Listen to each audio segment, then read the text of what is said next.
Hi, I'm Michael Smith with Health Talk, and today's show I have Krista Jenkins.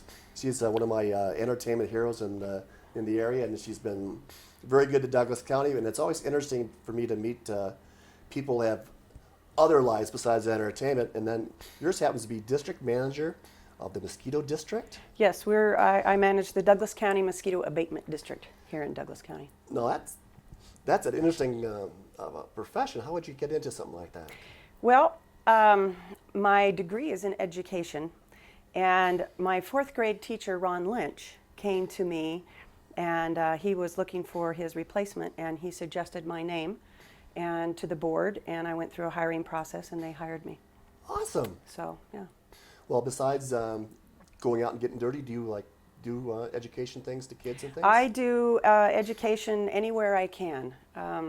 There's a lot of physical work that goes along with doing mosquito abatement, a lot of being out in the field and up from the air. There's all those kinds of aspects of it, but the biggest thing that people need to understand is how we work, what their responsibilities are, what's going on in the community, how they can reach me, and how we can work together. So there is a lot of education behind it. I knew I liked you because I'm from a family of school teachers. Good. And we do this partly we're an education nonprofit. Mm-hmm. So that must have been how I got the serendipity, whatever it is. Well, when you are a professional in this field, the seasons have to be tough on you. When it gets to the actual mosquito season, do you get complaints? Do people say, hey, it's bad at my place? Or do you teach them how to help your property get less mosquito-y? All the above. Our season generally starts about March 1st, and it's all weather driven. So we may start in March, but then we might have some storms and we have to pull back. And then we really start ramping up probably about the middle of April. Really, that early? Mm-hmm. We're always out looking for water because that's where the mosquitoes breed, and is in the water. And people should understand that we have no reservoirs here, so anything that happens up in the mountain in the winter goes through our valley, and that's why it makes our job, as far as being technicians for mosquito abatement, is we go out in search of the water and the breeding spots. Then we have to determine how we're going to tackle it as far as treating, what we need to treat with and how long we need to treat it with. And so there's a lot of thinking and planning that goes into it, even though it changes on a daily basis. See, I don't really know anything about mosquitoes. I'm out fishing in the boondocks in Wisconsin, and I get tortured by mosquitoes. I wonder what all those mosquitoes have to eat. They primarily eat nectar, even the males and the females, and the females are the ones that do the biting for the blood meal so they can sustain their eggs, so they can keep on having babies. The males eat the nectar. There are a few females that do live on nectar, but so the habitat is always there. Wherever there's water, there's going to be mosquitoes. So make sure you wear your repellent. And that's what my next question is. During my younger days, some of that repellent was pretty nasty stuff. How do you know you're putting on safe? Because your skin absorbs. It does. And as far as that, there's a lot of different repellents on the market. This year, the FDA approved on their list to do some natural. So you could use eucalyptus and citronella and those kind of products. A lot of people think that DEET is detrimental to them, and I am from the company of whatever works, put it on your body. Really? There's various different degrees and strengths of DEET, so you have to be paying attention to that. But there's a lot of things on the market that you can put on that you should feel comfortable using, and that's what is the responsibility of the person, is to see what they feel comfortable putting on. Well, we used to do a lot of citronella candles, but I was always curious about those bug eaters. Those things, they attract the bugs, and then you just kind of, on those black light things, and then they spark them, or? Well, the bug catchers or bug eaters or the zappers. Yeah, bug zappers. They will kill some amount of mosquitoes, but you have to also remember most people put those around their party or up in their rafters up there, and they're attracting the bugs to them. That's what I was thinking. Yes. So they do have things on the market now where you can set them away from you. A lot of them are, say, maybe a minimum of 40 feet. 40 feet. And some of them are longer. Some of them you put on cover an acre. You can have one on one side and one on the other side. And the mosquitoes are attracted to whatever that particular equipment is set up to be. And the mosquitoes, the whole point is to keep the mosquitoes away from you. not only us, but I've always been curious what effect they have on the animals. Most of the animals, they're bothered by the nuisance of the mosquitoes. They can get like St. Louis encephalitis, and they can get Western equine encephalitis. So there's other things besides just the normal nuisance of a mosquito that a lot of the ranchers do give shots for or watch for. So the equine are affected, but not the bovine? Generally speaking, yes. No, I am not an expert on that, so I'm mostly am concentrated on the human, and the animal is my secondary as far as my priorities.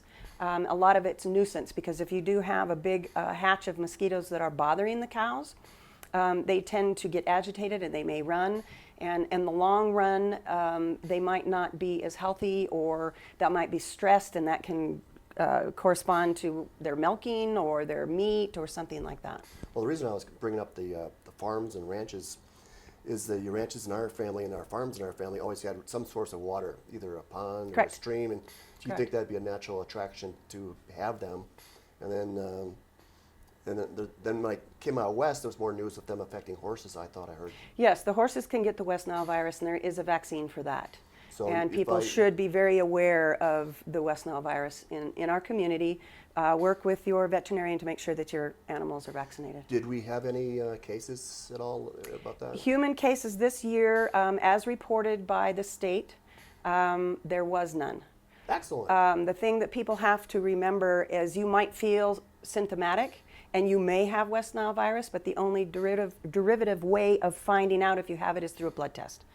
If you go to your doctor and the doctor turns in the blood report and you do have West Nile virus, that's how I'm informed of what's going on. How would you know you have something like that? The symptoms can be flu-like, and that's the first thing, is they can be prolonged. It takes 1 or 2 weeks for it to even get into your body, and it all depends on your immune system. And if you feel the same way for a little bit of a period of time and you suspect it because you were in mosquitoes, then you should go to your doctor and have your blood tested. Because as if you have the mosquito fever, and let's say it keeps ramping up, you can end up with either the encephalitis part of it or the meningitis part of it. Those are serious stuff. It's very serious. In 2006, my uncle had the encephalitis part of West Nile virus, and I have firsthand witness of that, and it's a bad disease. So preventative is the best way to go. Did he survive it okay? Yes, he did. Yes, he But did. a lot of, Some people do not. yeah. Some people do not. Wow, so this is important stuff. It's very important stuff. Now, as far as the future, is this kind of thing that's getting, I just hear more about it. I don't know if it's an increase of just people are more aware on the newscasts, or is it an actual increase in cases? It varies from year to year. At one point, we thought that maybe the drought was really driving up because there was less water for the mosquitoes to hang around, and our virus counts went up. And some of the local areas, the human cases went up. We've had wet years where we've had 3 or 4 human cases. So as far as my experience here in the county, we really haven't seen that correlation yet. That's good. But we do testing for the virus with our mosquitoes. We do trap them to test for the virus. Excellent. And you have, how many traps do you put out? Well, we have 17 traps that we can put out. And what we usually do is we go into certain areas. We kind of have a pattern that we follow. And we trap the mosquitoes, then we bring them into our lab. We have to identify them per species and put them in vials and put notations on them. Then they go to the state ag department for testing. Excellent. Yeah. Well, we're going to go ahead and take a short break, and we'll be back after this special song. Thank you.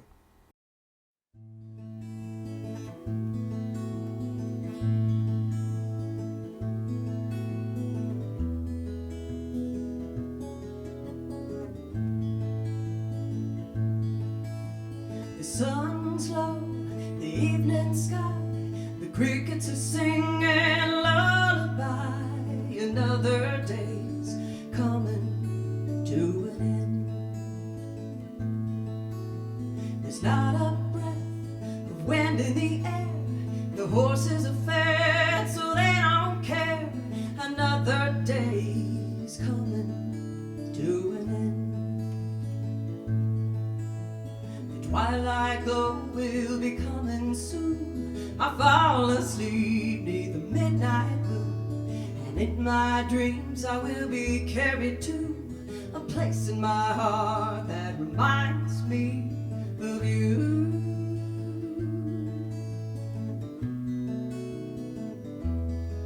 And another wonderful day.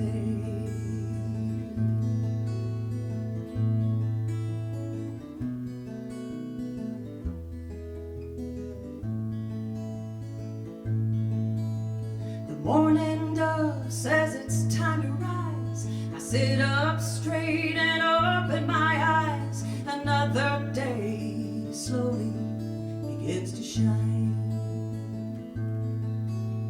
A hot cup of coffee in my hand. I look out over this beautiful land. Another day slowly begins to shine. A soft little nicker tells me to feed. In this life it's best sound indeed. And pretty soon I will be on my way, heading down the trail on another wonderful day.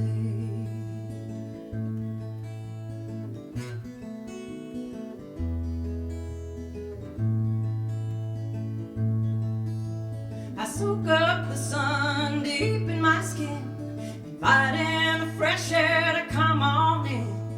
Fill up my heart with a great big grin. Every day the same feeling again. I never grow tired of living this way, heading down the trail on another wonderful day. I soak up the sun deep in my skin, inviting the fresh air to come on in. Fill up my heart with a great big grin. Every day the same feeling again. I never grow tired of feeling this way, heading down the trail on another wonderful day. I never grow tired of feeling this way, heading down the trail on another wonderful day. You're late, late, lady.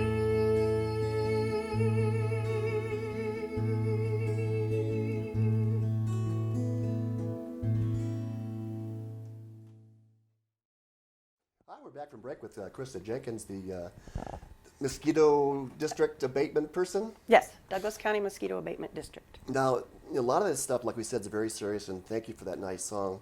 Now we have to get serious again, but sometimes these topics, you got to do what you got to do. But when the season starts, do you go out and hire some temporary employees, or how many people do you have on staff? There's 2 full-time, and then we have 5 seasonals that come back. Oh, okay. Most everybody has been with the district for quite a few years. I have one gentleman that I hired as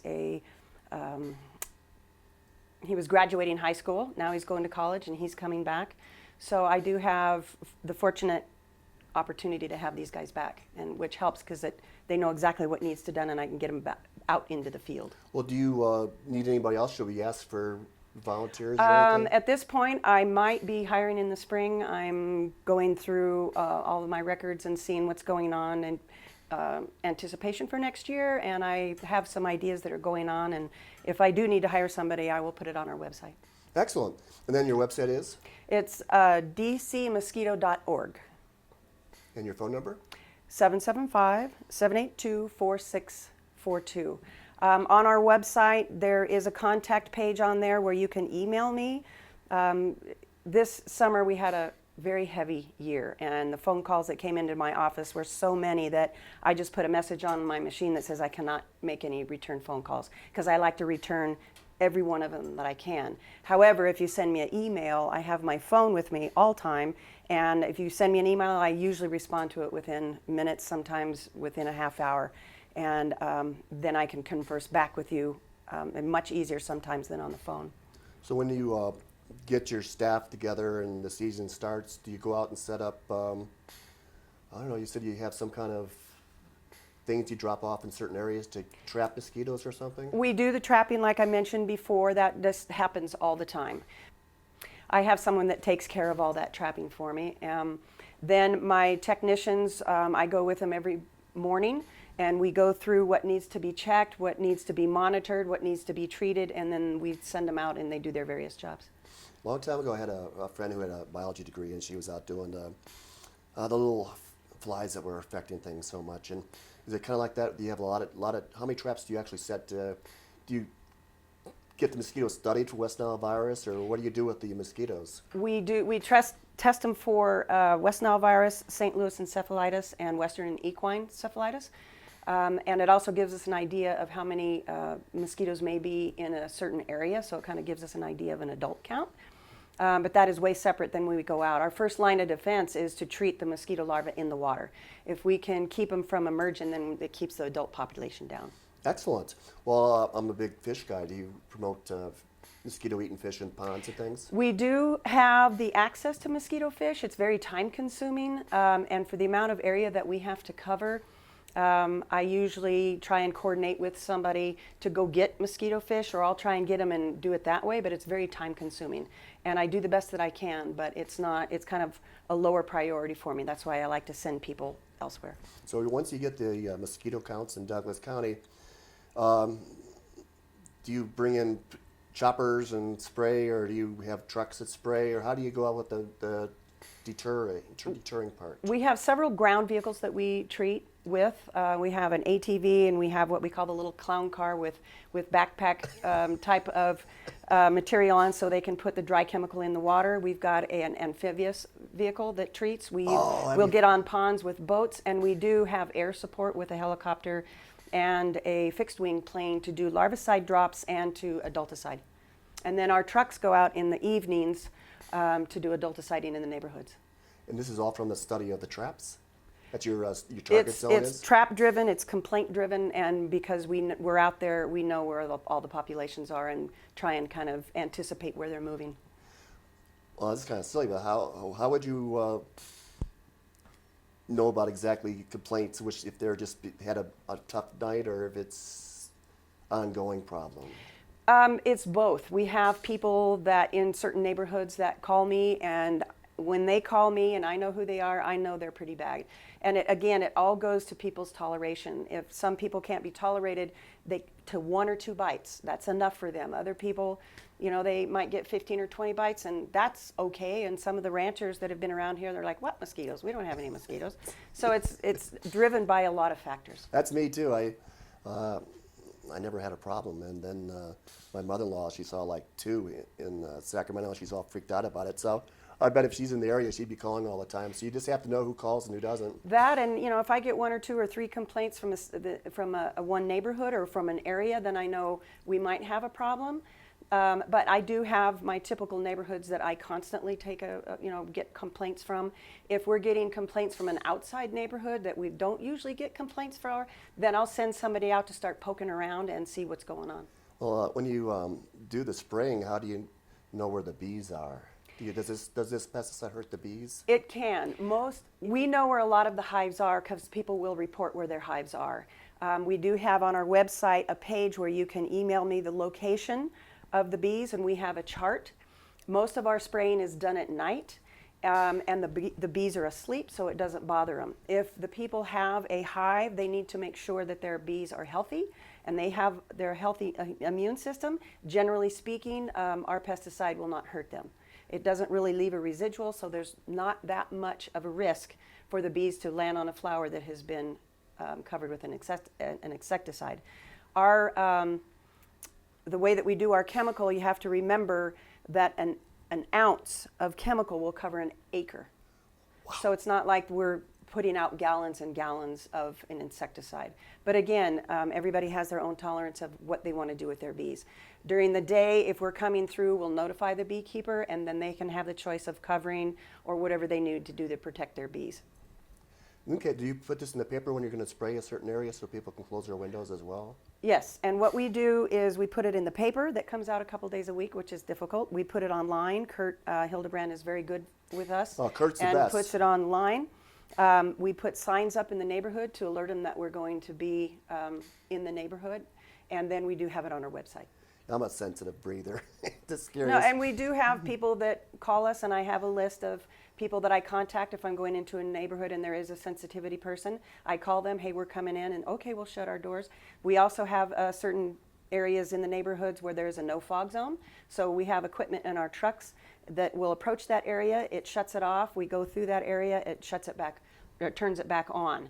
So that particular area is a no fog zone. Our breathers, I don't know if it's besides me, but when that smoke hits us, where you just got to hunker down and shut everything tight. So it's kind of the same probably with anything mental we need to know about. Oh, absolutely. It might absolutely. not affect us, but it might still be mental. You know, again, that's a personal thing, and we're very sensitive to that. Well, thank you. She's the best. See, I told you she's the best.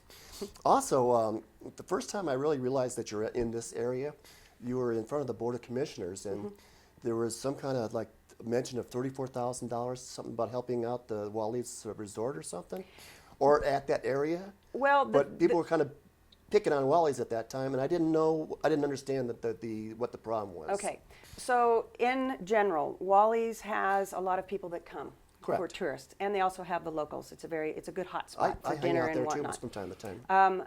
The property that we take care of that's up against Wally's is the Nature Conservancy. Beautiful place. And they do not pay taxes into my tax base.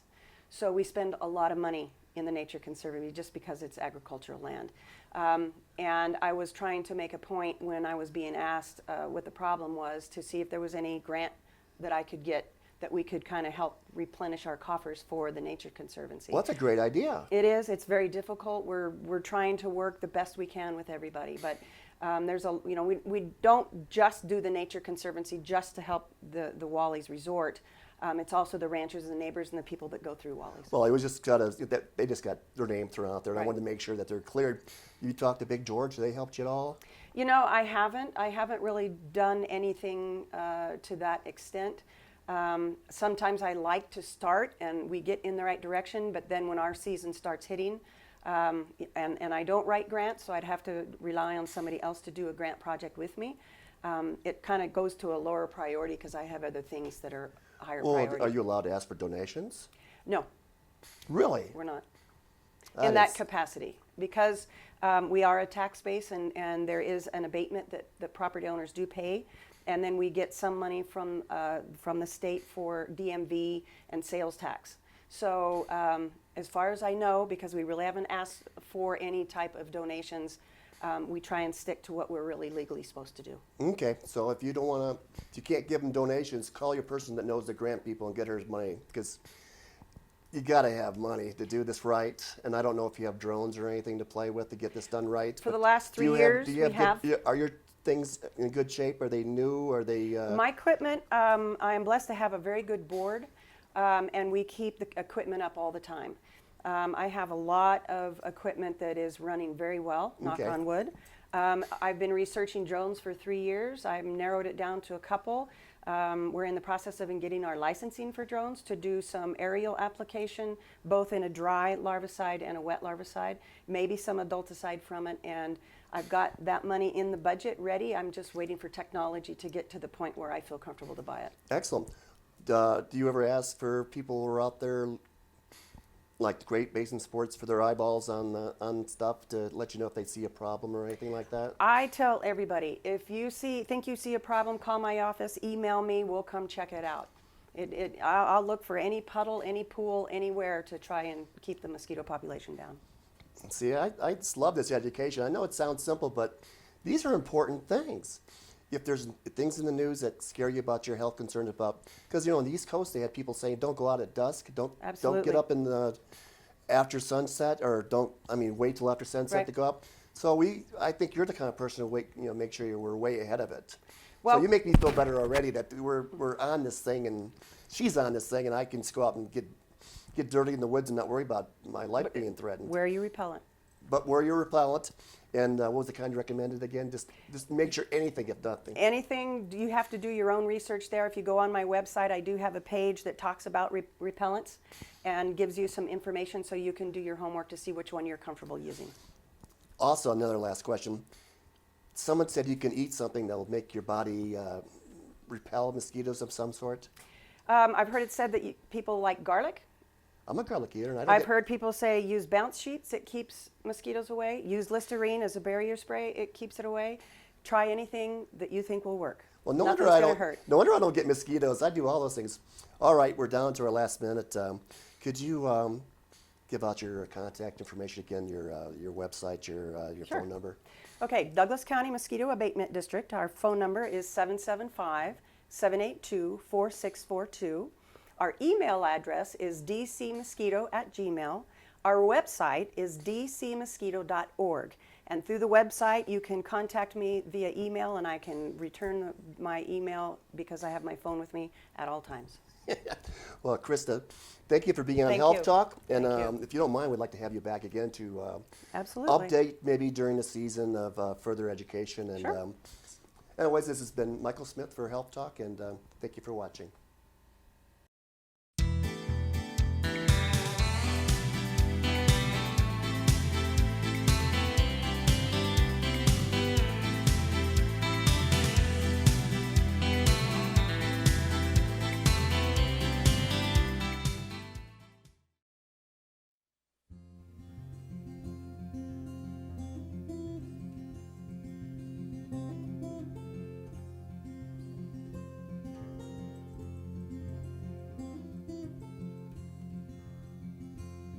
I hope the ground will still be there when I fall.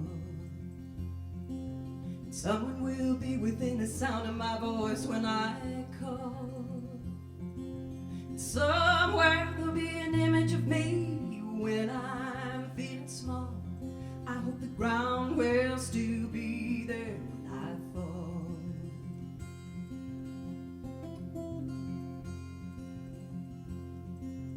Never really been that good at being in love. I've never really known what to do with my heart when it feels like it's out of control. I've never really been that good at being in love.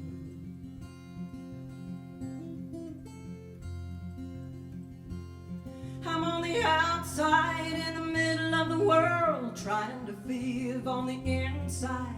That leaves my soul out of place, my body and mind on their own, with nowhere for any place else to be. As I look around myself, I'm spinning like a top, but everything's still. I've never really been that good at being in love.